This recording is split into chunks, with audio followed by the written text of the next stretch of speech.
Aujourd'hui, on s'intéresse à comment changer.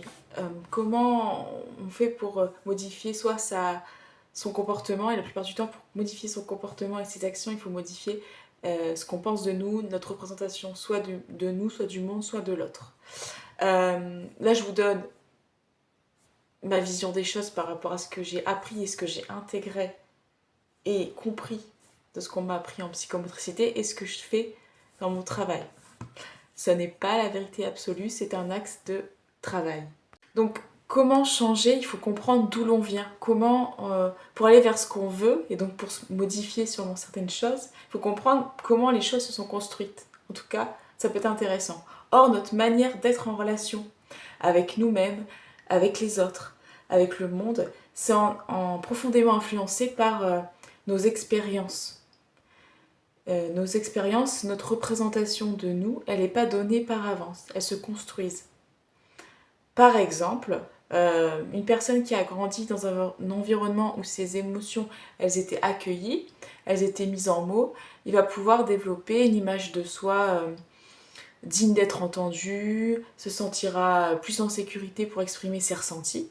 Par contre, quelqu'un qui a eu des expériences où, quand il essayait d'exprimer ses émotions, il s'était ignoré ou jugé, cette personne, elle aura tendance à se méfier de ses propres sensations ou à se taire face aux autres. Donc là, on voit bien que notre comportement et la façon dont on va se positionner, soit par rapport à l'écoute de soi, par exemple au fait de dire ses émotions, c'est en lien avec les expériences qu'on a faites et dans un certain contexte.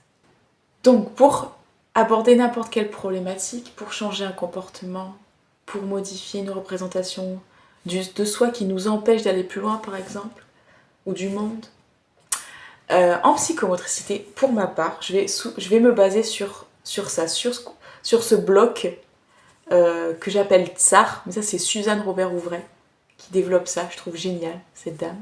Donc Tsar, c'est pour tonique, sensoriel, affectif, représentatif. On va relier un aspect plus de posture, de sensation, avec un affect et avec une représentation.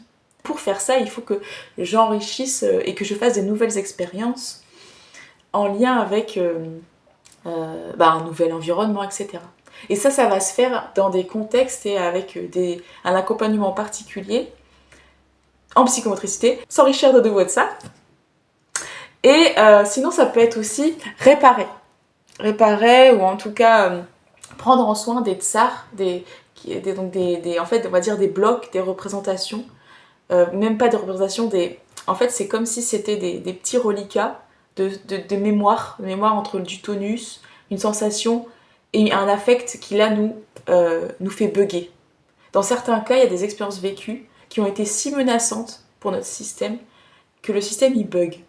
Et donc, dans ce cas-là, la personne elle va fuir toute sensation, émotion ou croyance qui va lui rappeler un tout petit peu cette expérience qui n'a pas été digérée. Donc le travail il va alors consister à refaire du lien, à intégrer progressivement cette expérience comme appartenant au passé.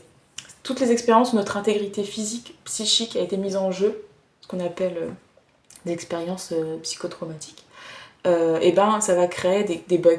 Et donc notre système après il va tout de suite être pris par ça en mode survie. Et on va pas pouvoir mettre en place d'autres comportements, comme ça en tout cas. Donc l'objectif, quand on veut changer un comportement, c'est comprendre d'où vient notre présentation. Notre présentation de nous, elle vient, je répète, en conclusion, de nos expériences vécues dans un environnement avec des facteurs individuels. Ça nous a créé une représentation de soi, du monde. Et si je veux bouger ça, il va falloir que je fasse des nouvelles expériences dans un contexte sécurisant et que je puisse comprendre que je relie en fait, consciemment ou inconsciemment, un état tonique sensoriel avec un émotionnel et avec une représentation avec des croyances. Et que en psychomotricité, on fait le lien entre tout ça et on met un cadre particulier pour ça. Et la spécificité de ça, je vous en parle dans une prochaine vidéo. Voilà. Encore une fois, je le dis au début, je le dis à la fin, c'est une façon de voir les choses. Je ne sais pas tout. C'est un axe. Il y a toujours, comme tout axe, des limites. Il y a sûrement aussi plein de choses que j'oublie de dire. Pourtant, j'essaie vraiment d'être à la fois concrète et complexe. Mais voilà, faut vraiment le prendre comme vous pouvez, et prenez ce qui vous parle. Peut-être si vous avez envie, questionnez-moi. Si vous trouvez ça intéressant, likez, partagez. Vous savez que ça permet les algorithmes et je vous remercie beaucoup.